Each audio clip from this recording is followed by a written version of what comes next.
Yo, yo. My God, what the fuck, man? What the fuck, bro? My goodness. My God. What an ending. What a show. Man, that was a great show. That was a amazing show. My God. You know, when you talk about the greatest WrestleMania moments of all time, this is going to go down in the history books as one of them.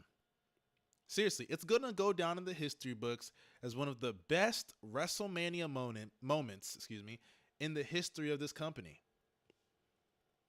Because, hold on, let me take my volume up. Chat, can y'all hear me? Trying to make sure the volume is up. Man. Man. Let me see. I should be solid. Yeah, okay. Everybody's saying they can hear me, so I'm good. But yo, this is gonna go down as one of the best WrestleMania moments of all time. Of all time. Because when I tell you guys, I was a little worried. At points in this match, even at the finish, when Cody hit the 3 crossroads, I was like, okay, who else is coming? Once they got to 2, I was like, okay, maybe Roman's going to kick out. But nope, they counted 3. And man, I didn't even get to watch the show. I didn't watch the whole night too at home. Me and my girl, we went out. We went to Foodies Houston, this nice little spot out in Houston. They doing like some tours in cities. But while I was there, we was watching it. You know, I saw obviously the Drew McIntyre get cashed in on. I was a day late on that. But I called the cash in on Drew McIntyre. I just thought it was going to be on Raw the next night. I thought they would let him ride out all of today as champion, but but he only got a couple minutes. Bayley, I'm happy to see her get her moment finally. My goodness, it's been a long time coming for her. Always a bridesmaid, always the third wheel. Kind of like the odd duck, the odd one out in the Four Horsewomen. Never really got that one signature moment, but she got it today. Oh, man. What a show. Night 2 definitely clears the fuck out of night 1. I still maintain night 1 was decent. It was okay, but nothing special, in my opinion. I wasn't really rocking with night 1 for real. It had some good matches. Of course, Sammy Gunther, the main event I thought was good. But man. What an amazing ending to the show. And just like WrestleMania 20 and 30, we end it with the babyface going over in one of the best moments in the history of this company. Amazing ending. It was about time. It was about damn time. I was scared. Cody wasn't going to get his moment, but he got it. He got his fucking moment.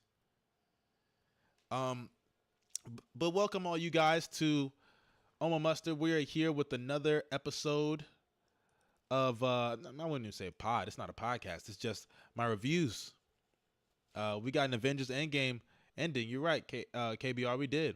We got an Avengers Endgame type of ending. But yeah, make sure you guys like this stream. Comment your opinions as well in the chat, as well as down below in the comments when it gets up. And also subscribe. Subscribe to the channel. And without further ado, let's get started, man. Let's get started with this review. So the show opened up, I think as many of us expected and they later on announced, Seth Rollins versus Drew McIntyre opened up the pay-per-view. They both had some interesting entrances. Drew had the people on the side with the swords as he walked to the ring. Great aura when he was coming down. And it was nice to see Drew come down and finally get that little WrestleMania entrance. That was a little, not over the top, but you know, those special entrances. I don't think Drew's ever really had a special WrestleMania entrance, so that was cool to see. So yeah, Seth Rollins though comes out, and Seth, I don't, people get on me for thinking I'm a Seth Rollins hater. I'm not a Seth Rollins hater. I love Seth Rollins. I think he's a great wrestler. Some people have compared him to Shawn Michaels, that he's the Shawn Michaels of this generation. Even though I don't know if I go that far, I don't think it's a horrible comparison at all, because Seth has that feel to him. Like, he goes out there, he has the best match of the night usually. He's that good in the ring. He can talk, even though he's not like the greatest talker. But, when he comes out to the ring and he has these, I don't even know what to call it. He has these outfits, right? These outfits are so ridiculous and over the top that I don't even really know what to say. I don't even know what to say for real. Let me even show y'all this outfit. Here it is right here. Man, these are legitimate heel ass outfits here. Here it is right here. I don't know what this is, what he was aiming for. Maybe it's an anime I don't know of. Genuinely, I don't know what he was aiming for. As you guys can see, he's coming down. It looks like he's going to Mardi Gras or something. Seriously, it looks like he's going to Mardi Gras. But I mean, it's not the worst thing. I think last night's outfit was way worse than this. I'll tell y'all that. But yeah, yeah. Either way, though, this was a good match. This was a great match with an even better ending.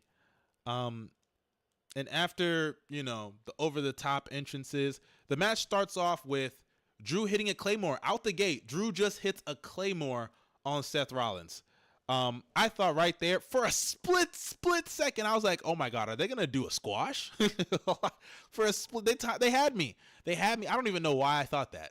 Of course, they're not going to squash Seth Rollins in the opening match. He's not Daniel Bryan at WrestleMania 28.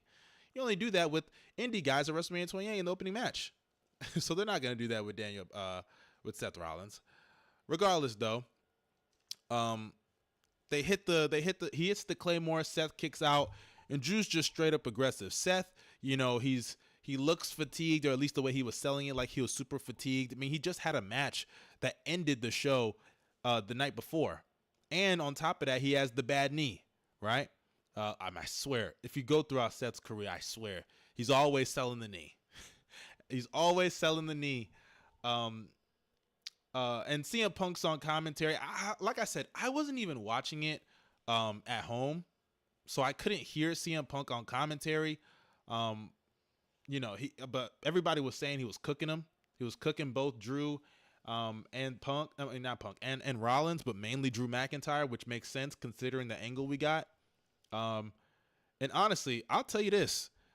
I don't know what he was saying on commentary, but obviously it's CM Punk. He's been on commentary before.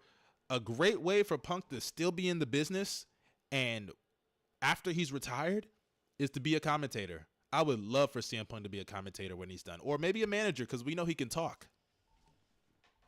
Anything that involves him still being able to use those verbal skills, because there's money there. There's always going to be money in CM Punk because the guy is one of the best talkers in the history of wrestling. He can talk people into buildings, whether it's at commentary desks or it's at in the ring, out the ring, in interviews, whatever it is. He's good at getting people talking. Now, it can be against them. It can work against them. But regardless, it works. But Drew just kept going, and he overwhelmed Rollins to multiple attacks. Just beat the shit out of this dude. Drew didn't just hit him with one Claymore, not two, but 3 and 4. They battled outside, and then Seth gave him a stomp on the table. Drew was, trying to taunt CM Punk, and he got caught up. He tried to give him a powerbomb. Rollins reversed out of it.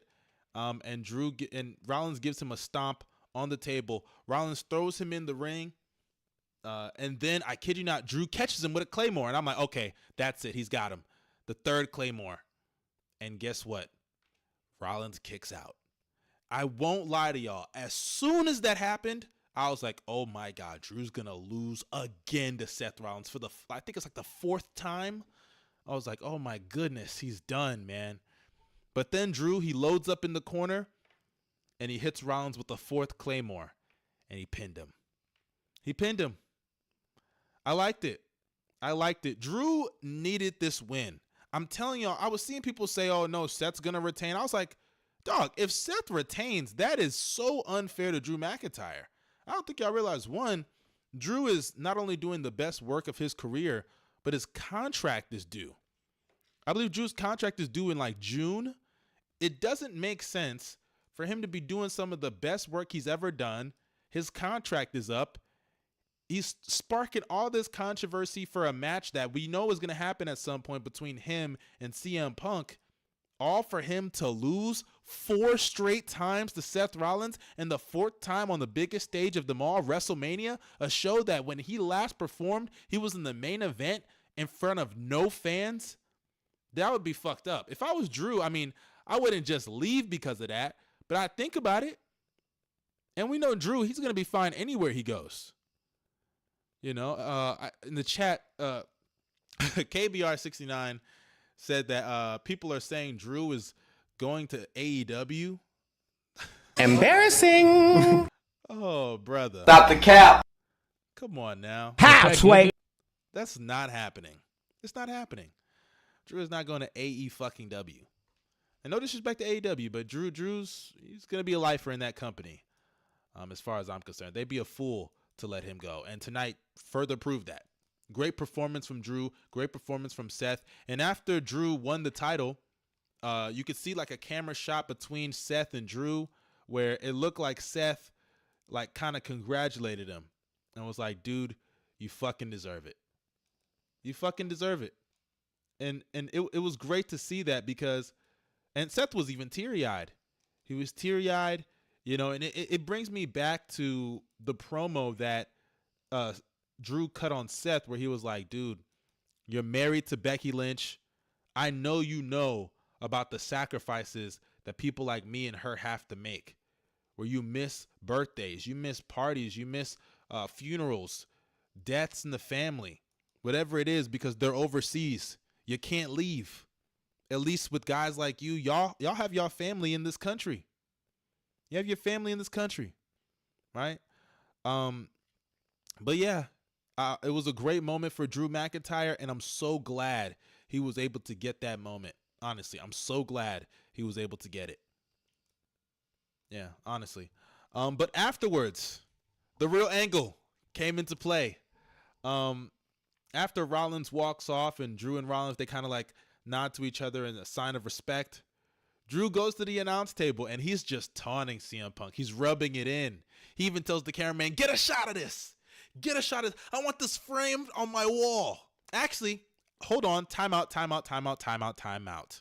Before we even get to that, I forgot to mention Drew McIntyre did something that in the middle of the match, I didn't even know, but later on Twitter, I saw it, and man, I gotta pull it up. It was one of the funniest things. So Drew, in the middle of, I think it was in the middle of the match or maybe earlier in the match, Drew, I kid you not, went on Twitter, and he tweeted, let me pull it up here.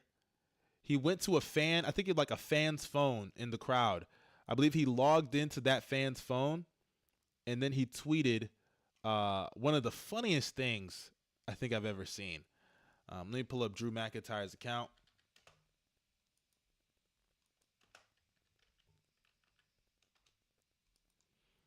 Man, Drew is like an elite troll. An elite troll.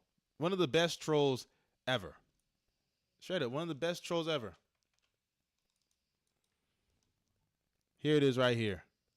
The man was at work, right? He's going to a fan, and here it is right here.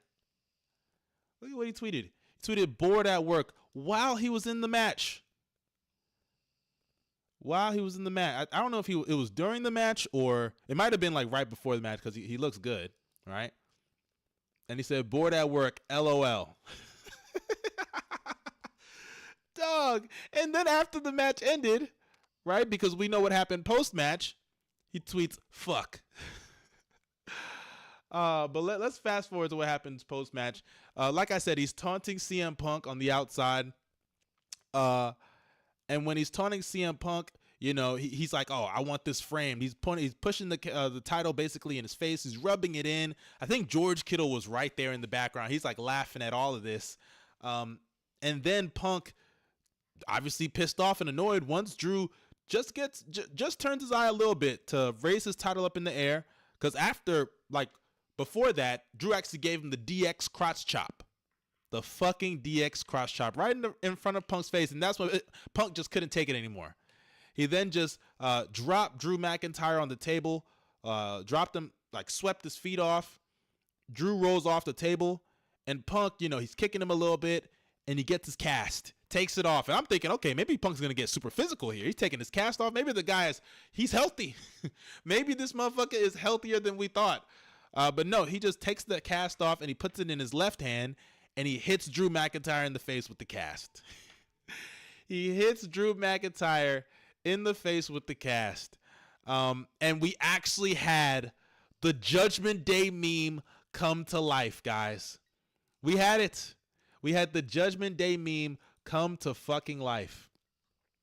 So as CM Punk is, you know, beating the shit out of Drew McIntyre, we had the Judgment Day meme come to life. Here it is right here. I'll pull it up. This was hilarious. I'm be honest with you. This was fucking hilarious. I'm gonna just play it for a little bit. Oh, here it is right here, actually. I could just put this here. We had the actual Judgment Day meme come to life. Oh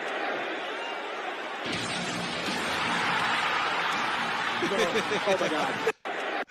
The Judgment Day meme is still alive, man. It's still alive. But yeah, this was a nice moment because then, of course, Damian Priest comes out and cashes in the Money in the Bank briefcase. He hits Drew McIntyre with the briefcase, I think, a couple of times on the outside, rolls him in, gives him the South of Heaven chokeslam after they ring the bell, and Damian Priest, who looked like the fucking, everybody was joking online, and it's true, he looked like the bisexual Undertaker. Seriously, he looked like a bisexual Undertaker. I don't know what that was really about. I don't know where people even got that joke from, but it was hilarious. As you guys can see, I'm about to put on the screen.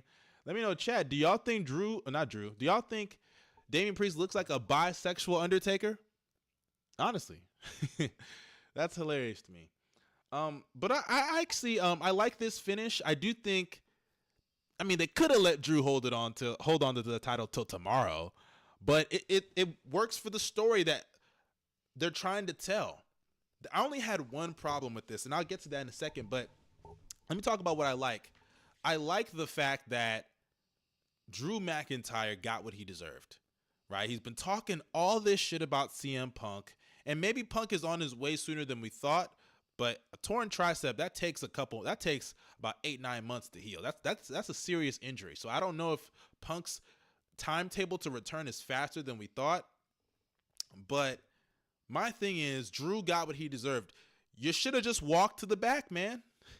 You should have just walked to the back like every other wrestler does, whether they win or lose a match. But instead, he wanted to taunt CM Punk, and Punk got his comeuppance. This is just like another volley, right? Because the first thing started with the promos, right? And then Drew injured Punk. So it was kind of like a 1-0 thing. Punk gets his comeuppance. Right? He gets the revenge by basically costing Drew McIntyre the match, because there's no way Damian Priest cashes in if Drew McIntyre doesn't get attacked by Punk afterwards. And that only happened because Drew got cocky. He wanted to rub it in. And mind you, Punk was chill about everything until Drew did the crotch chop. That was just too far. That was a bridge too fucking far. And, you know, he gets attacked and he loses his World Heavyweight Championship. Tough luck, man. Tough fucking luck. Whose fault is that? It's your fault. It's your fault. Now, I will say, the one thing about this, the only thing about this, and I'm not trying to be negative. I'm not. Trust me. I still love the segment as a whole. But the one thing I don't like is that it felt like Damian Priest was an afterthought. It felt like they used this cash-in just to further the CM Punk and Drew McIntyre feud. And that's not a good thing. If anything, it sounds like Damian Priest isn't going to hold that championship very long. I'm going to be real with y'all. Because they've been trying to do or at least Damian Priest in kayfabe and storyline, he's been trying to do a cash-in for the longest amount of time. Right? And even though he's been trying, he's been failing. And on top of failing, he's been looking like an idiot, whether it's getting claymored, straight up being stopped, or I think one time Seth curb stomped him. You know what I'm saying? He tried to do it at Survivor Series and Randy Orton came back. He's just looked like an idiot. And now the time he cashes in, if we're really being honest, of course, we're paying attention to the fact that he did cash in to some degree, right? Because that's what led up to that was the aftermath. That was the effect of what CM Punk did. But in reality, we're more focused on Punk and Drew than the man who actually cashed in. Like, seriously, we're more focused on that. And Lil Trady, you're right. It reminds me of when Jack Swagger cashed in. When Jack Swagger cashed in that briefcase, what happened, right? Jack Swagger cashed it in, and granted, he cashed it in far soon. I think he cashed it in like a week after. But he cashed it in right after Edge attacked Chris Jericho. He was basically a vehicle to the Edge and Jericho feud just to progress that story. And I'm getting the same vibes with Damian Priest. And look, Damian Priest is really good, right? He has a lot of potential. I think he can be a top guy in that company. I mean, hell, right now, he's the world heavyweight champion, right? But in the case of what's going on with this title reign, I'm not going to say it's off to a bad start. I mean, the guy cashed in at WrestleMania. But when you compare this cash in to Seth Rollins cashing in on Brock and Roman, and granted, that was the main event of the fucking night. That was back when they were doing only one night WrestleManias. But man, it just pales in comparison. It's almost like night and day. No pun intended, right? Because this occurred like in the beginning of the show. But my point is, man, it didn't really feel like he was at all the main focus of this. It felt like an angle more than a real cash-in. It felt like just a vehicle, another pit stop in the Drew versus CM Punk story. And I'm worried. Damian Priest is going to lose that title. He's probably going to be a transitional champion. Honestly. But we'll see how this story continues to unfold. I'm happy for Damian Priest. I'm happy for Drew getting his moment, even though, albeit for a couple minutes. But I'm happy for all parties involved. And shout out to Seth Rollins. I get on Seth Rollins. I make fun of his stupid ass outfits. I say he's the number 2 champion for a reason. I say a lot of things about Seth. But at the end of the day, he put in a lot of work. He's had some great matches in this reign. I love that match he had with Finn Balor. I loved all 3 of those matches with Finn Balor personally. Right? I like the, 4 matches with Drew McIntyre. That was great. Seth has had a great run with that title, but it was time to let that title go. And I wouldn't be shocked if Seth takes a little bit of a break, right? Like, we know the back injury is a legitimate injury. The knee injury, that was something like along the way, but, he's cleared from that. Either way, he's been busting his ass off for a long time. I just wouldn't be shocked if we don't see him for a while. Honestly, I wouldn't be shocked at all. But excellent match. I loved it. Excellent match. And I'm very intrigued to see what happens literally tomorrow on Raw with so many storylines on this card. I'm very intrigued to see what happens not only on Raw, but on SmackDown. And that Raw post-Mania, man, sheesh, that's going to be great. That's going to be great. I'm willing to see what swerves they throw at us and everything. But let's move on to the next match. The next match, we had the final testament of Karrion Kross, Akam and Razor of AOP, and Bobby Lashley and the Street Profits. They still don't have a name, by the way. I don't know what the fuck their name is. I don't know what their name is. Snoop Dogg came out and joined them on commentary. Like I said, I wasn't at home, so I wasn't able to even hear commentary like that. But I'm sure he killed it. Snoop is very funny in that shit. And, Bubba Ray Dudley, Bubba Ray Dudley was, no Diddy. Bubba Ray Dudley was the special guest referee. So that makes sense. They're in Philadelphia. They're doing a Philly street fight. Go ahead and embrace that. And I think that added to the match, especially, of course, with the ending. Now, I'm going to just be honest with you, man. Y'all know how I feel about Karrion Kross. Hell, this feud as a whole, I think it's fucking boring. I give no shits about this feud. I'm glad, and I pray to God this is the end of this feud, because Bobby Lashley and the Street Profits should be doing a lot better. I know they can't go after those tag titles with Judgment Day, right? They didn't want them to be the ones to beat Judgment Day. And hell, I would have liked for the Street Profits to be in that tag, ladder match, but it is what it is. And I'm glad they tried something with Karrion Kross. I'm glad they tried something with the Final Testament, but this shit is not working. It's not working. And this match, I actually thought this match was solid. This was actually a decent match. I'll get into more of my thoughts on Karrion Kross and this failure of a group already in a second. But yeah, Snoop was there, like I said, on commentary. And, this match, it was a solid match. They went back and forth. They had the tables brought out and everything. They did some, what's it called? I think there was a Russian leg sweep into a table. Scarlett and B-Fab went at it.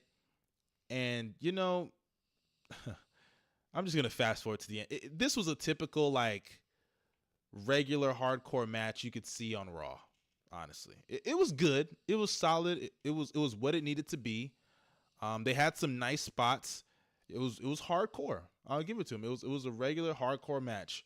Now, there was a botch at the ending of the match that kind of killed the momentum a little bit. But thankfully, because Bubba's in the ring and, everybody's happy, it's Philadelphia, it was able to pass by. They got a table in the ring. I think Montez was trying to do, actually before that, they did the was up spot, so shout out to that. But then they get the table in the ring. Bobby Lashley puts Karrion Kross on the table, and the table just breaks. Straight up, it just breaks. It looked hilarious. The crowd kind of booed a little bit. Botchamania, of course, go ahead and pick that up. But then they get a second table in the ring, and they put Karrion Kross on it, and Montez Ford gives him the from the heavens frog splash. I still maintain he has the best frog splash in wrestling. Seriously, he does. That shit looks like a thing of beauty. And of course they lose. It was a fun little filler match. Just to cool the crowd off from that cash-in that we just saw. And I think it did its job. But let me get back to Karrion Kross. And I say this not caring about what people say, because I know there are people who defend Karrion Kross. Karrion Kross is not that good. I keep saying it, and I keep saying it, and people keep saying, oh my God, but his work at NXT. Look, when he came to the main roster, I hated that. I think his first match, he just lost to Jeff Hardy clean. I hated that they took Scarlett away from him, and they made him have that ridiculous entrance where he looked like a fucking porn star in that stupid ass mask. I hated it. It was trash. They took away everything about him at NXT that worked, right? Then he comes back, and he has a waste of a time, or at least he wastes Drew McIntyre's time with that trio of matches they did. That was boring. And then, he goes on to have these other feuds where he loses, right? And then he can't even beat anybody without Scarlett's help. And look, I get it. Roman Reigns is the fucking top champion. But Roman Reigns, he's had years of establishing wins clean. Even in this championship run, he's beaten guys clean. This, though, was bad. His run has been bad. It's been terrible. Right? He kills the momentum of everybody he works with. Thankfully, Drew was over enough to where he could just go on and feud with, he lost to Roman and then had to fucking go through that Karrion Kross feud. That killed his momentum after that too. Right? He killed Rey Mysterio's momentum. He killed AJ Styles' momentum. And he's killing, literally Bobby Lashley and the Street Profits, their momentum since they started this feud has already gone down a bit. Not even a bit. It's gone down a lot. I mean, people like Bobby Lashley. They still cheer for him in the Street Profits. But in all actuality, this feud has done nothing. It has not elevated them at all. And if anything, I don't really like AOP either, but they're better off without Karrion Kross. Karrion Kross is just not that good. His finish that he has where, I don't know what the fuck that is. He does a pump handle into like a fucking F5. That shit sucks, right? He's not that impressive in the ring, right? He's had some good matches on NXT. I'll give y'all that. It's not like he's incapable, but so far, what I've seen on the main roster, not a single match has been great. Not a single match I can say, oh, that was really good. No, it's been bland to decent at best. And he's worked with some of the best wrestlers in the company. Bobby Lashley, AJ Styles, Rey Mysterio, Drew McIntyre. At some point, you got to look at him and say, it's just not working. This is a mid-card heel at best, and I'm being generous. It's just not working. He's all presentation, no substance in the ring. No substance at all outside of his entrance. Cool, he has aura with Scarlett, and I ain't gonna lie, that aura is going away soon. I'm tired of the Karrion Kross push. It's time for it to come to an end. And look, I actually said that him, Final Testament, they should win. But when I saw Bubba Ray Dudley come out, especially after Karrion Kross pushed him, I knew it was over. It was over. They're not gonna win this match. And that's fine because guess what? I don't care about Karrion Kross. Nobody cares about Karrion Kross. He comes out there and gets mediocre reactions. He has mediocre matches. And at the end of the day, there's nothing about him that stands out other than his fucking entrance. It's over, okay? The Karrion Kross push is over to me. Time to move on. I'm wasting breath on this boring ass nigga. Let's move on to the next match, bruh.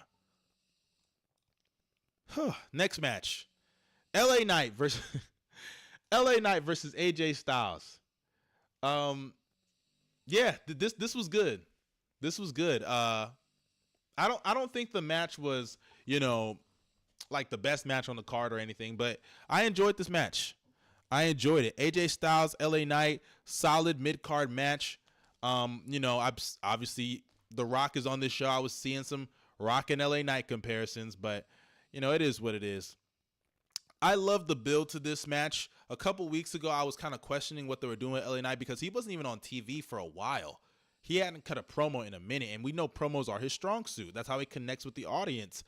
That's how he's gotten over to the point that he is. But I love the segments they've done, the brawls they've had. They did a brawl at one of the media appearances earlier this week, or I guess last week. They also had the one where he pulled up to AJ Styles' house. That was cool. They've done some really cool things in this feud over the last couple of weeks that have got me excited, especially the one where LA Knight dressed up like a security guard. But this was cool. They went back and forth. We saw the Slim Jim sponsorship because we know LA Knight is a Slim Jim guy. By the way, there was niggas are disgusting, but there was a segment in the match where it wasn't even in the match. It was before the match. They were showing the Slim Jim sponsorship, and I kid you not, somebody was throating one of the Slim Jims on camera. I saw it, and I just shook my head. Mind you, Speed hadn't even showed up yet. We'll get to that in a bit. But it was a good back and forth. They went outside. LA Knight gave him, smashed his head on the table a couple of times, got the yes. AJ tried to attempt the phenomenal forearm a couple of times as well. He went for the Styles clash. LA Knight reversed out of it, kicked him in the face. LA Knight went for a BFT. AJ Styles reversed out of it. Then AJ Styles went up to the top rope, went for the phenomenal forearm. LA Knight clipped him on the ropes, gives him the BFT, and it's over. Good match. Solid, good match. It wasn't anything great, but I think it was a good match. It was a solid match. Out of 5 stars, I'd give it like a 3. 3 stars out of 5. It was a good match. Shout out to LA Knight. I don't know where they go with AJ Styles from here, but as far as LA Knight, I've said it before and I will keep saying it. LA Knight needs to be the one to beat Logan Paul. And I'm glad, Logan retained, which we'll get to in a second, because that is the match. That is the money match for, I think, both of them. Honestly, I think the promos will be great, and I think the match can be great. Seriously, I think that's the perfect way you kind of crown LA Knight for what he's done over the last couple of months and put him over in a major way. People don't like Logan Paul, and it'd be a great way to really get LA Knight even more over with the audience. And his stature in the company. So that's the plan I think they have or should have for LA Knight. And they even teased it. If you guys remember building up to Money in the Bank, when Logan Paul and LA Knight, they had like a promo. It was like a bunch of Money in the Bank guys. They do that every year. They get in the ring, they talk. But LA Knight, he got in there, and they were going back and forth. LA Knight called him a social media star that relies on women to some shit like that. And then Logan Paul was like, dude, you weren't even supposed to be a wrestler. You were supposed to be a manager, right? And which is true, right? That's what Vince wanted him to do at first. Maxine fucking Dupree, terrible ass gimmick. I'm so glad they got rid of it. Thank God. But yeah, that little interaction, it showed me something. And ever since Logan became U.S. champion, I thought they were gonna do it at Mania. I've said it before. I thought they should have. But either way, I'm glad with where LA Knight is. He's still extremely over. And Logan Paul, he's doing his thing as one of the better guys on the roster, which we'll get into in a second. So, yeah, good match. But speaking of Logan Paul, like I said, we're going to get into it in a second. The next match, after they did the Hall of Fame recap, shout out to the Hall of Fame inductees, by the way. Mike Rotunda, Barry Windham, what's his name? Paul Heyman, of course, headlined the Hall of Fame. His speech, by the way, really good. Really good speech. I enjoyed his speech. He had that one where he, what's it called? He got it censored because he said, suck my fucking dick. That was funny. Nice induction speech as well from Roman Reigns. Bull Nakano, shout out to her as well. Thunderbolt Patterson, and Leah Maivia, The Rock's mom or grandmother, excuse me. That was cool. And Muhammad Ali got in. The U.S. Express, like I said, with Mike and what's his name? What's his name? Barry Windham, Mike Rotunda, that whole family. You know, it was nice to see them get that moment. R.I.P. Bray Wyatt as well. You know, everything came into that. But yeah, shout out to those guys. Shout out to the Hall of Fame class of 2024. The next match we had was Randy Orton versus Kevin Owens versus Logan Paul for the United States Championship, a triple threat match. Yeah, so Logan actually even went on Pat McAfee's show the other day, and one thing he said that I liked is that he's impressed with the WWE roster and how addictive it is to be a wrestler. And as you guys know, Prime is his energy drink. That is the sponsor of WrestleMania. I don't know if it's the sponsor of all of the PLEs going forward, but it definitely was the sponsor for WrestleMania this year. Logan came out, had his entrance. He rode like a truck with Prime in it, and like to the top of the stage, and then walked down with another guy wearing the Prime bottle. And I was so convinced that it was KSI. I was like, oh, he's not fooling us. It's KSI again. I was shortly proven wrong. It was not KSI. We'll get to that in a second.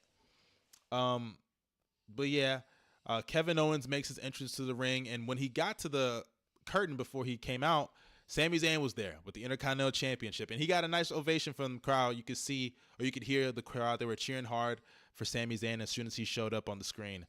That was cool. He was basically telling Owens, hey, you got this. If I can do it, you can do it.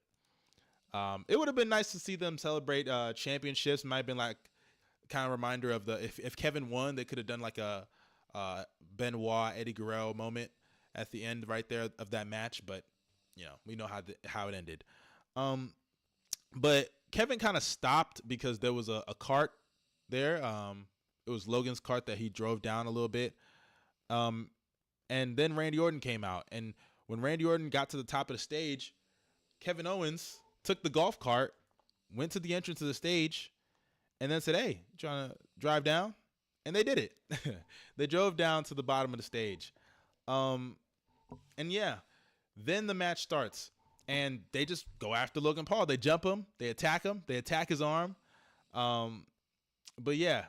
And I knew the alliance wasn't going to last because they went for the pin at the same time. They looked at each other and said, hey, we got to do what we got to do, right? And then they go at it a couple of times. Logan actually hits a swanton. Logan and Orton go back and forth with some uppercuts. And yeah, like some super kicks as well. Orton hits a DDT through the ropes on Kevin Owens and Logan Paul, which I suspected. I mean, triple threat matches, you know Orton's got to hit that draping DDT on both of them. Nice little moment there when he does that. Then the crowd was into it. The crowd was into it for real. They were hitting great moves on each other over and over and over. Fast forward a little bit, Logan gets the brass knuckles to try to hit Randy Orton, and Orton tries to grab them out of his hand. And then Logan still keeps them and then hits Orton with the brass knuckles anyway. And Randy Orton kicks out. That was kind of unnecessary. Look, at the end of the day, I get it. It's pro wrestling. But sometimes we need to protect certain moves, okay? These are brass fucking knuckles. There should be a level of some type of kayfabe here where we're just like, dude, it's not realistic. It almost reminds me of when John Cena took that fucking DDT from the Nexus and he kicked out the DDT on the fucking concrete and he still kicked out. You know, that's sometimes you just got to protect some realism, or just don't do the move. You didn't have to do it.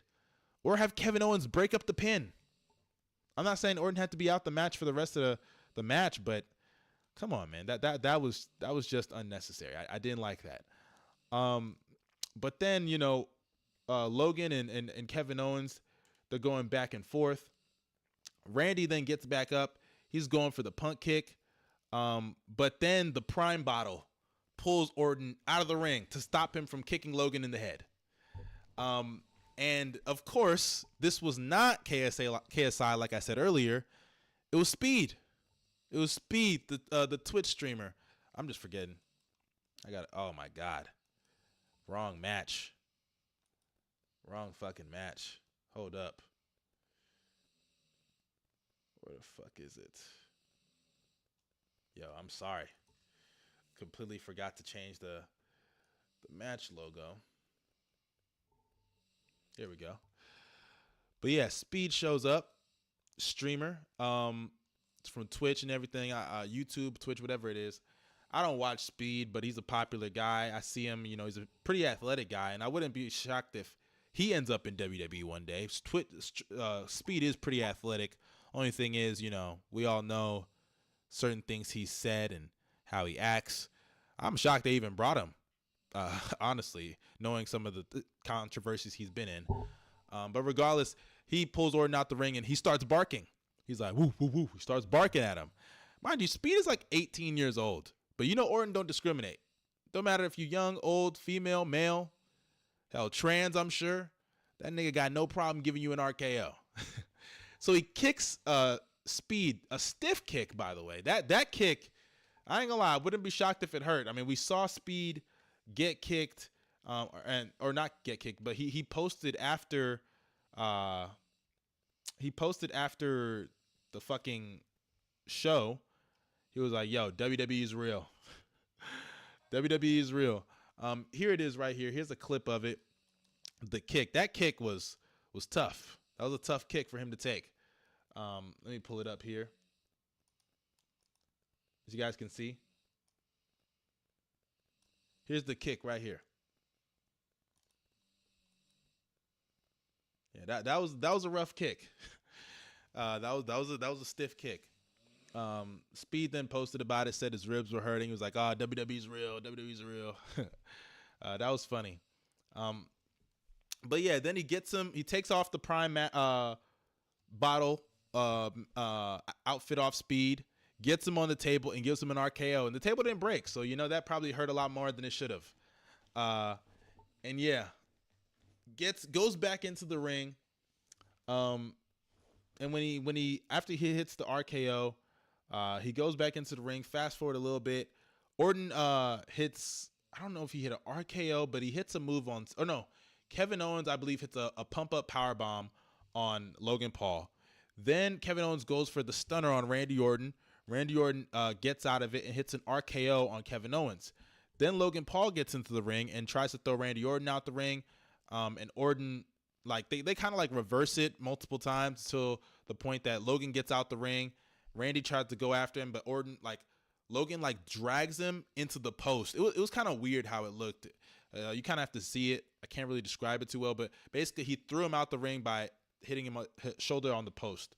And then Logan goes up to the top rope, hits the frog splash, and he pins Kevin Owens. I was shocked Owens took the pin because they start off the match with the whole, Owens goes to the curtain, and Sammy's like, hey, you can do this, just like I did it. So I was thinking if he was going to lose, it would be Randy Orton taking the pin, but, KO takes the pin.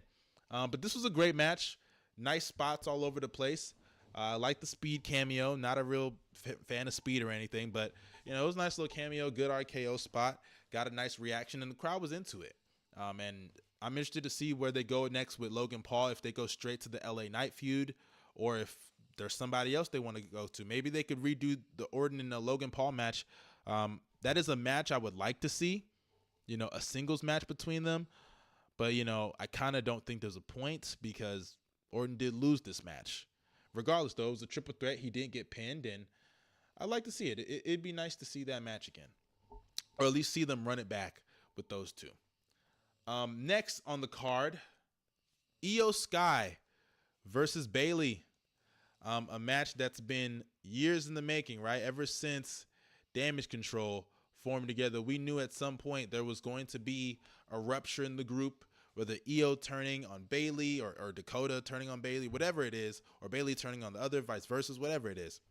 And Bayley got turned on, of course, by Damage Control. They attack her and all that. We know the story. And they both had some really cool entrances. Iyo Sky, welcome to the ring by Damage Control. Bayley, she came out, looked nice as well.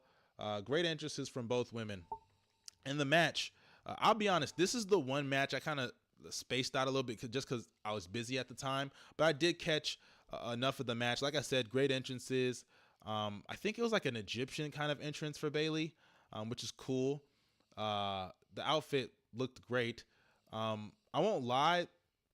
The crowd, from what I could hear on my phone, it was a little quiet. It was a little quiet, but they picked up later on in the match. Some people don't like Iyo Sky's reign. They think it's been boring. I disagree. I think it's been solid. I think it's been fine. The stories have been lacking. That's the one thing I don't like. But at the end of the day, she's done her thing. She's had good matches consistently with Charlotte, Bianca. But yeah, and I thought the work in this match was good. Nice moves. There was a sunset flip powerbomb into the turnbuckles by Iyo. And Bayley, she tried to overcome it. Iyo attacked Bayley's leg. She was working over the leg the whole match. Fans were like really warming up. There was once a spot where Bayley went for the rose plant finish, which I'm not really a big fan of, but she went for it, and Iyo countered out of it with a flip. Like, it looked like she landed on her head, but she countered out of it with the front flip. And then on top of that, she then hit the moonsault, right? She super kicked her in the face, hit the moonsault, and Bayley kicks out. And at this point, the fans, they're going crazy. They're going crazy with it. And then Bayley, she reverses out of some moves and hits the Bayley to belly on Iyo. She hit one earlier on in the match, but Iyo kicks out. But then she hits another Bayley to belly on Iyo. And then she goes up to the top rope and hits an elbow drop, just like Randy Savage, right? She loved that move. Hits a Randy Savage elbow drop on Iyo Sky. And then after she hits that move, she then goes for the rose plant again, her second attempt of the rose plant, and she hits it. And Bayley, the crowd popped for her because she is now the women's world champion. 1, 2, 3. Iyo Sky's reign is over. Now, I thought this was a good match. Now, I will say, all the people saying this should have been the main event of night one, including myself, I thought that at some point, that I was like, oh, but Punk gone, this could be the main event of night one. Yeah, thank God it wasn't. Because one, the crowd was not hot yesterday like they were today. I think they actually got a better reaction in this match than they would have got in night one because it wasn't as cold. They were more prepared for that. And yeah, so I'm glad they did not get the night one main event. And they weren't going to get it anyway with The Rock coming back. So yeah, that was cool. The crowd popped for Bayley. Everyone loves Bayley. I love Bayley. She deserved this moment. Honestly, she's always kind of, like I said, all the time, she's always like the odd man out of the big four, or the four horsewomen. And I feel like all of them have had their moments, whether even they won or not, being champion, walking into a main event spot, You know, they've all main evented a WrestleMania. Bayley still hasn't done that, but at least she had this moment. Great story with Iyo. Great final match of the feud, or not final match of the feud, but good match of the feud. I'm sure they're going to have some other matches going forward. Maybe she'll wrestle Dakota. I would like to see her and Dakota go at it for the title, or her and Asuka go at it. She has a couple of challengers on that card, and it'd be interesting to see how, you know, she reacts to like a Bianca Belair, a Jade Cargill going forward, because now Bayley's a babyface, but she's the champ. So if they want to run back a Bianca and Bayley match, I'm kind of torn between that, because I don't know who would win. You know, they protect Bianca very strong. And on top of that, like, if we're being real, I can't even remember the last time Bianca lost clean. And that's not really a feud you want to rush into right now. Especially because we've seen that match dozens of times. But yeah, good match. Shout out to Bayley. She deserves her moment. Snoop Dogg came out and announced the attendance being 72,755. And I'm sure if you include the popcorn vendors and the employees there and security guards, the commentators and the wrestlers, you come up to about that number minus 1,000 or 2. Because, you know, they love to inflate their numbers. Yeah. Regardless, let's keep it moving. We got to the main event. Finally at the main event. Man, what a match. What a match between the GOAT, the tribal chief, the head of the motherfucking table, the WWE Universal Heavyweight Champion of the world, Roman Reigns, versus the American Nightmare, Cody motherfucking Rhodes. Man. This was a great match with an even better ending. Man, Bloodline fucking rules. Man, first of all, before I even get into the match, what an entrance from Cody Rhodes. What an entrance from Cody. When I tell you guys, Cody Rhodes, when he came out there with Brandy, let me even show you guys, right? Because I can pull it up. I can pull up the clip. Cody comes out with Brandy. Here it is right here.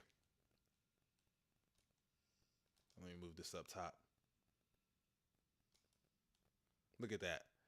He has the mask. That is the definition of aura, as the kids say these days. Man, look at that. The mask with Brandy, it looked great. It looked great. And, you know, after Cody had that, you know, it's crazy, right? Because when he was coming out to the ring, I was just thinking to myself, I was like, man, he's got to top the entrance he had last night. I mean, it was a cool entrance, nice pyro, whatever, but he's got to top it, right? And he topped it in this entrance. And I was wondering, how was Roman going to top his entrance, right? And Roman comes out. He has, like, the orchestra. First, they're, like, kind of singing his song. That was really cool. And then he comes out while they're singing it, and then his song blends into it naturally of their singing.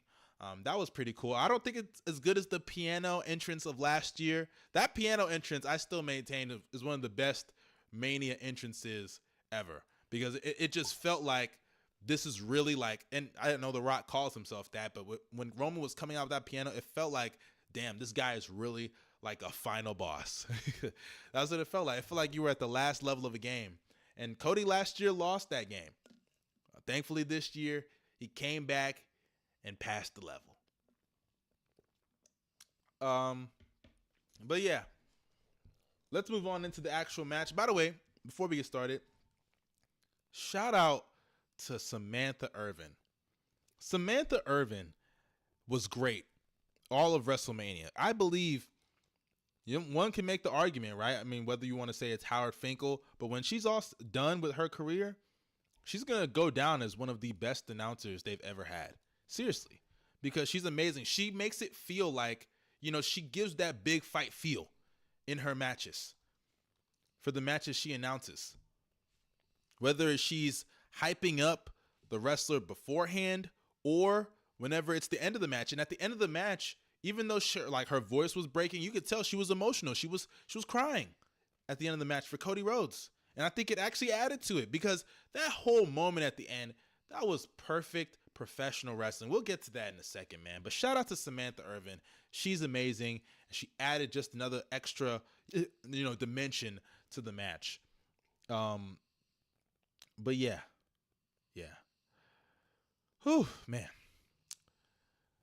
Starting off with the match, though, they kind of stare at each other a little bit. Then they battle it out. They do some rest holds, some shoulder bumps. They go outside the ring. Cody pulls out a table, gets a nice reaction, puts it in the ring. Roman then, gives him a jab to the face. Cody falls, and Roman, like a real heel, puts the table back under the ring. I actually don't think we saw the table for the rest of the match. And then Roman puts we're not getting a table. And yeah, we got some table bumps, though, but we'll get to that in a second. They keep battling it out. Roman hits a power bomb when Cody goes for a disaster kick. I think they did that exact same spot last year, so it was cool to see them, redo that spot. Roman goes for a Superman punch. Cody thwarts it a couple of times. Roman could have hit the Superman punch a couple of times. And then they actually went outside to the crowd, and Cody hits like a suplex on like this like black table barrier or whatever it is. And then they go back in the ring. They're brawling for a little bit. And then it gets to the point where Roman actually hits Crossroads on Cody Rhodes. That was cool. Obviously, he wasn't going to win with it, but that was nice to see. And then, of course, you saw that.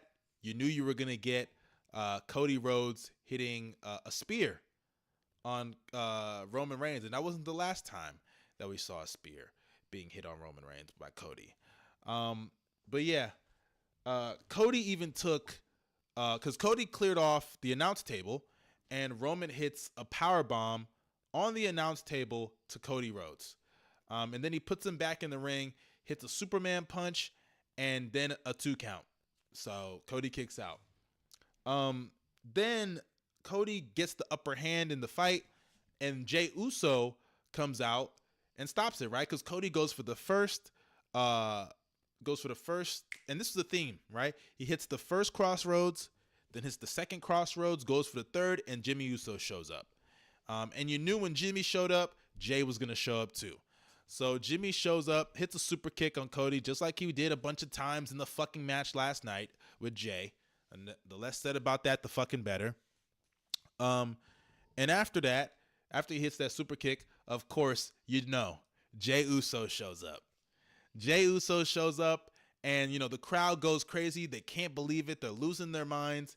And after Jay gets in the ring, or no, he doesn't even get in the ring. Jimmy doesn't even wait for him to get in the ring. He goes and meets him at the top of the ramp, and of course, super kick, yeet punch, yeet punch, yeet punch, super kick.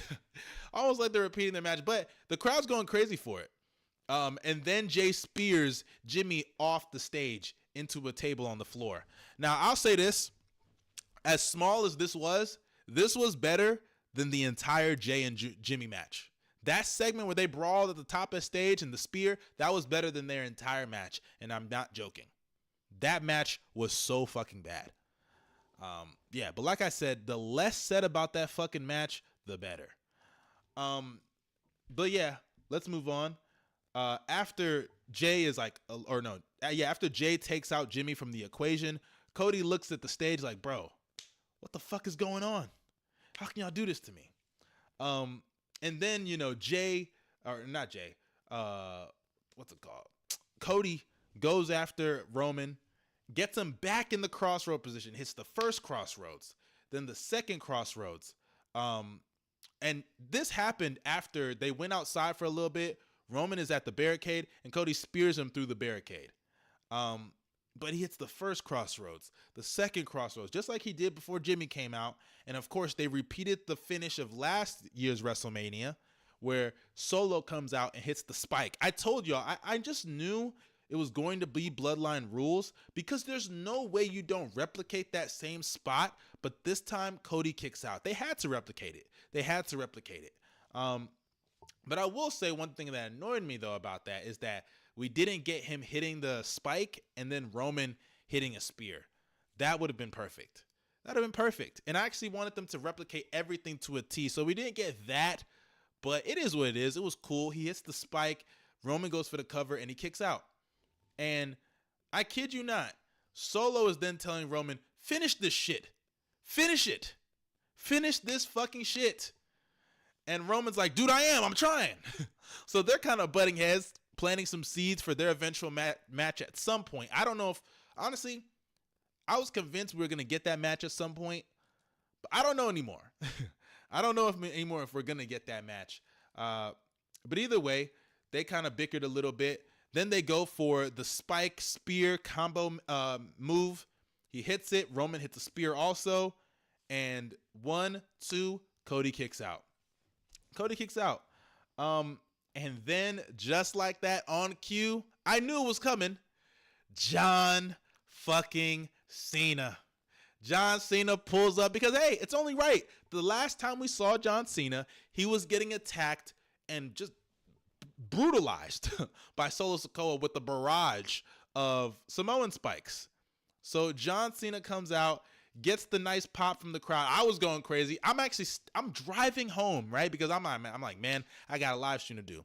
Me and my girl are watching it. We going crazy. John Cena, he pulls up, hits some shoulder tackles, knocks Solo Sikoa out the ring, and gives him an AA through the table, right? Then he gets in the ring, he takes his shirt off, he's flexing, and he gives an AA to Roman Reigns also. Gives an AA to Roman. And while he's celebrating and doing his thing, or actually no, right? I think he gave an AA to Roman first, and then he went out to the ring, gave an AA to Solo, because it was when he was outside the ring. I remember they had that great shot where you could see the stage behind John Cena, and The Rock's music hits.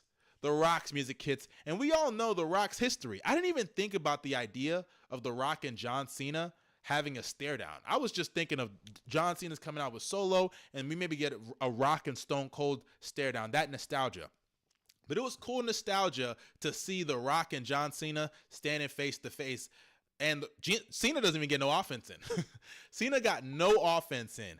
Instead, The Rock gives him the rock bottom. Gives him a rock bottom. And John Cena's gone. He's out of the equation.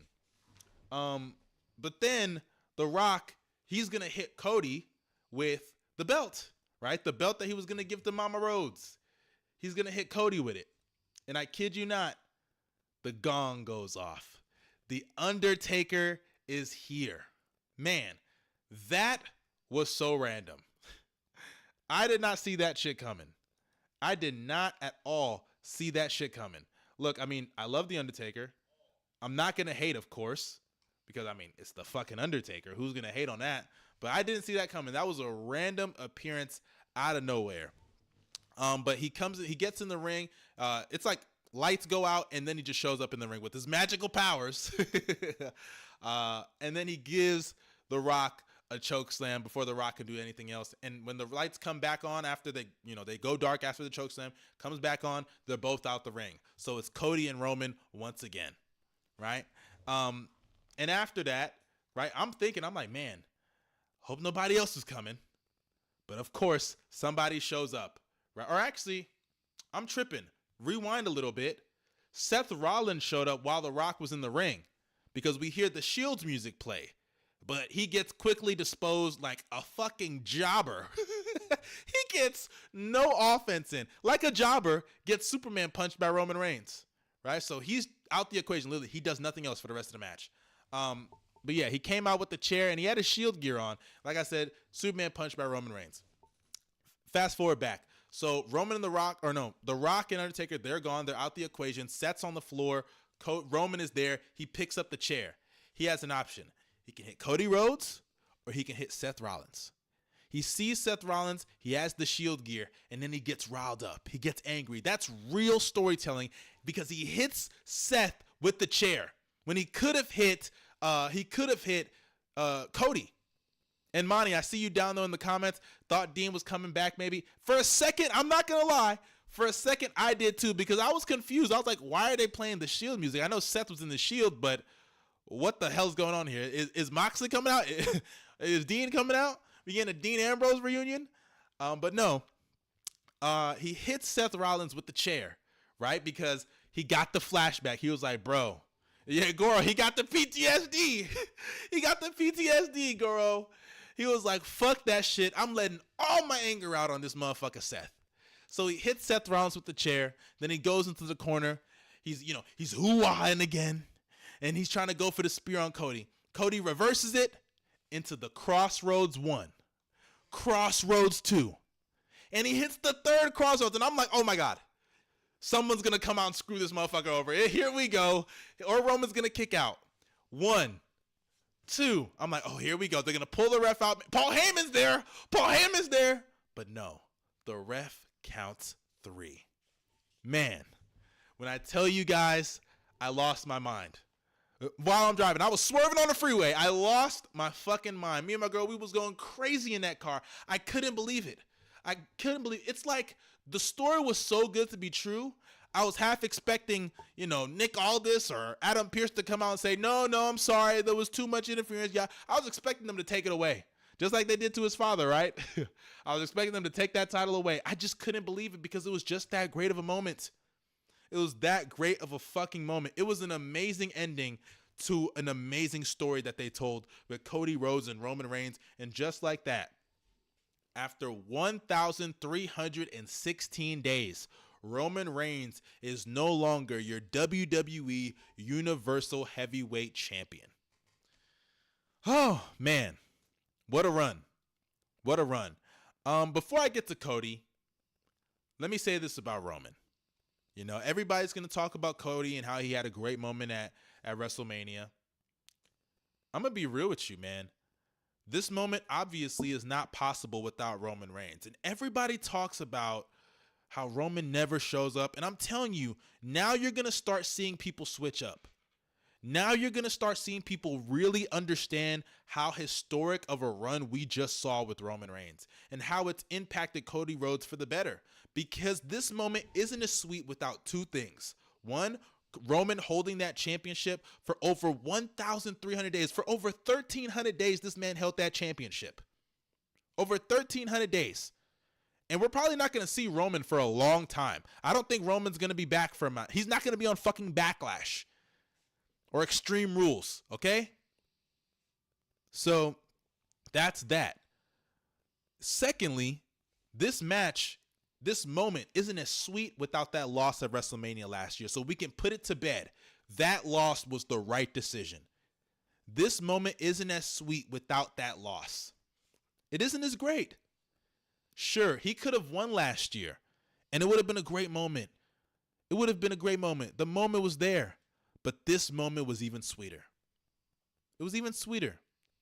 After the match, all the wrestlers came out. LA Knight came out. Seth Rollins, Jey Uso, all of them came out. All the baby faces came out to congratulate Cody Rhodes. And I'm be honest with you, man, it gave me vibes of when the whole locker room came out to congratulate Bret Hart at WrestleMania. Right? I believe it was after he beat Yokozuna. They congratulated Bret Hart. They lifted him up on the shoulders. I think Owen Hart was like the only one angry, right? Because he had just beat Bret Hart earlier on in the night. They still had their beef, their feud going on. But either way, this was great. Goro said in the comments, Roman was smiling during the final pin. I don't know if he was. That's cool, though, if he was. Great. Someone said better than the Yes Movement. KBR, we don't got to compare. I think that Yes Movement moment, that was still one of the greatest moments ever. If I go back and look at that, maybe I'll say this one was better. Who knows? Regardless, though, man, great moment. Great moment. One of the greatest moments in WrestleMania history. Seriously. One of the greatest moments you will ever see as a wrestling fan. Man. Now, I will say, because I was seeing people compare, and I saw some people in the comments compare. I think as a match, WrestleMania 39, you could argue was better, right? This one had some great moments. Right? The interference, it was cool. It was really nice. Now, I did expect a little bit more chaos, like, maybe some chairs, some tables, some ladders. Who knows? I mean, we got some table bumps. Don't get me wrong. We got some AA through a table. We got, the power bomb through the table with Roman doing to Cody. That was cool. We got the spear through the barricade, but I was expecting a little more chaos with like some chairs, tables, ladders, maybe, who knows, right? I'm nitpicking. I was expecting a little bit more, but then also I was expecting, some what's it called? Fuck, what was I gonna say? I was expecting Stone Cold. I'm not even gonna lie to you. I'm happy Undertaker came out, but I'm a little disappointed. I'm a little sad they couldn't get Stone Cold. I'm nitpicking, right? I'm nitpicking, but when you're comparing two great matches, you got to nitpick. But the argument for this match over the other isn't just that you have these great moments and it was overbooked to the better, but the argument is the ending was so much better. Last year, even though that ending made this one sweeter, and it's kind of hard to judge and it's hard to compare, I think this ending was obviously a lot more shattering because I saw a little tradie say glass shattered, he would have gone crazy. But this ending I thought was a lot more satisfying, of course. We saw the babyface win. It was a lot more satisfying. It was the greatest conclusion that we've seen this was the best ending to a Mania, in my opinion, since WrestleMania 30. The best ending. You could argue 31's up there, right, because the cash in, but I think 30 was better than 31, and I think this is the best ending to a Mania they've done in a long time. Monty said Twitter saying Mania 40 was better than 39. I think people are kind of on the high of the ending of the match. And sure, day 2 was great, but I think day 1 last year at Mania 39 was amazing. That was one of the best fucking shows ever. Seriously, that was amazing. So I don't know about that. I have to really go back and compare the shows. I'll probably do a video of the top 10 WrestleManias over the last 10 years soon. You guys will stay tuned for that. But this was a great ending. And after the match, like I said, all the babyfaces came out. Kevin Owens, Sami Zayn, Jey Uso, LA Knight was there as well. They lifted Cody onto their shoulders.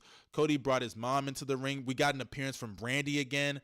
She wasn't just there for the entrance. She was there for the ending of the match. You know, his mom, like I said, Brandy's father-in-law. We got Mama Rhodes. We got everybody in the ring, you know, to congratulate the babyface Cody Rhodes on one of the greatest moments ever. Him finally being the undisputed Universal Heavyweight Champion of the world. And Punk was there as well. Yeah, Goro, Punk was there. And afterwards, he brought out Triple H. He brought Triple H out to the ring. He congratulated not only Triple H, but Bruce Pritchard. Bruce Pritchard was there. He brought out Bruce Pritchard. He said without those two people, he wouldn't have been able to be where he is today. And, you know, it's interesting, right? Because old Triple H would have looked at that where he spiked the chair, that whole shit, and would be like, fuck this guy. I'm not booking him. But that leads me into the final thing we're going to talk about. As you can see right here, this Triple H on the screen with Cody Rhodes.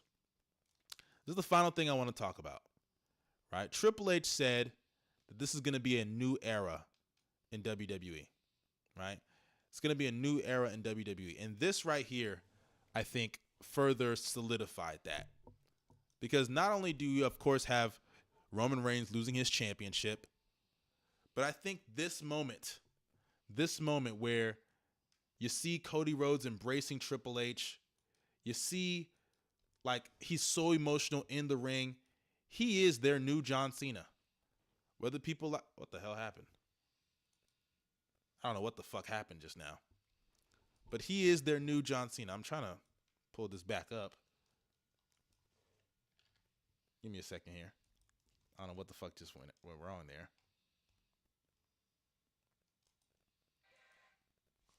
Here it is. But yeah, he's their new John Cena. And I want to know what you guys think about this in the comments. You guys let me know your opinions. But I want to say, because at the end of this match, we got multiple things happen. Triple H comes out, congratulates Cody Rhodes. But Michael Cole also said, and shout out to Michael Cole, he was amazing in this match. He's really rejuvenated his career over the last, since Pat McAfee came, Michael Cole has been doing some of the best work of his career. And he's always been a good commentator. Even though I think for years I was kind of just annoyed. He had some go away heat, but he's built some great will with the fans. I think a lot of that has improved not only with Pat McAfee, but also with Triple H being in charge. Because if you guys remember, when he was calling SummerSlam, he said it's a new era, it's a new man in charge, some shit like. He was basically alluding to Vince McMahon being gone and Triple H being there. And now look at this moment. Look at this moment. Now, I will say there's a good chance this was happening with or without Vince, right? Because, you know, Vince loved Cody Rhodes. He literally flew to Cody Rhodes' house to tell him to come back. But I'm going to be honest, man. I don't know if we get the rematch with Vince. I don't. We all know how Vince operates. For all we know, we would have just got Rock and Roman. And with Triple H, man, this new era, he's even said it. He's like, yo, after tonight, win or lose, whoever it is, it's a new era in WWE. And as soon as he said that, I was like, oh, Cody's got to win this match. To establish that new era, you can't go in with the guy that's fucking held that title for 1,300 days before the new era. That doesn't really make a lot of sense, right? Unless he's lying, right? And he's just trying to swerve us and troll everybody. But I don't think Triple H would have done that. This was great, man. This was great. And I really do believe we are entering a new era. And this has the potential to be the best era in wrestling history, for WWE history. I know people love their Attitude Era. I'm not trying to say it's bad, but there are multiple things this era has on the old era. One, it's a new regime. It's not Vince's vision anymore. And that could be also for the good and bad, because it's not like Vince's vision in the Attitude Era was bad. I still maintain Vince McMahon, for all his faults, he is the greatest heel in the history of that company. He's the greatest heel of all time, in my opinion. Nothing can really top the heel Vince McMahon character. But what Triple H has done with this era of guys like a Sami Zayn, Kevin Owens, giving them new life over the last year with the Tag Team Championship win, continuing the Bloodline story in ways that none of us could have imagined. I don't know if Sami Zayn lasts with the Bloodline that long if it's Vince McMahon running things and not Triple H. I don't know if not only Sami Zayn gets his moment, but I don't know if Gunther holds that championship, that Intercontinental title, that long if it's Vince McMahon running shit instead of Triple H. I don't know that. I don't know if a lot of things happen. Hell, I'll even just flat out say it. It doesn't happen. It doesn't fucking happen. Straight up, it doesn't happen. And for people to, see this moment, casuals, because The Rock, shout out to The Rock, he came back and eventually did the right thing after the fans booed him into doing so. But he came out and did the right thing, and he brought some eyes to the product that wouldn't have been there without him. But in so doing that, he was able to bring eyes to Cody Rhodes getting this great moment. And now, you see John Cena back there? You see him. Look at him clapping for the new guy to take his place as the top guy in that company. It's Cody's time now. He's running that company. And this new era, I love it. I love it until the fans turn on him, because, fans are fickle. I hope they don't. I hope Cody's one of those guys they never have to turn heel, because he's expressed that he doesn't want to be a heel. He doesn't want to be a heel. So it'll be interesting to see how things, turn up and how this era begins, or at least how this era goes. But so far, so good. I love everything they've done with this era, honestly. So many guys that you can look at as legitimate top stars. Obviously, you have your top guy in Cody Rhodes. He's a made man for life now. Made man for life. I don't care what happens after this, unless this guy fucking loses the title tomorrow. As long as he goes on, has a solid run, he doesn't have to hold it for fucking another 1,300 days. He could just hold it for 8-9 months or a year. He doesn't have to hold it that long, right? We don't have to have another 13,000 plus day champion. We don't have to have that. But my point is, he is a made man now. He's a made man for life. He may never win another WWE or World Championship. This moment, they can never take away from him. Never take away from him. And this new era that Triple H is leading is an era that I believe is going to go down as one of the greatest eras of all time in wrestling history. It's already off to a great start. I love it. I think people are calling it like the Renaissance era, whatever era you want to call it. And with them moving to Netflix soon, we're going to get more elements of the past era with the attitude minus some of the trash stuff, right? They're going to start leaning into that TV 14 era. And it's only going to get better from here. Seriously. I love it. Shout out to Triple H. And hey, his theme song, he's right. It's all about the game and how you play it. The nigga took Vince's daughter and his company from him. Shout out to Triple H. Shout out to Triple H. Not again. He's that dude.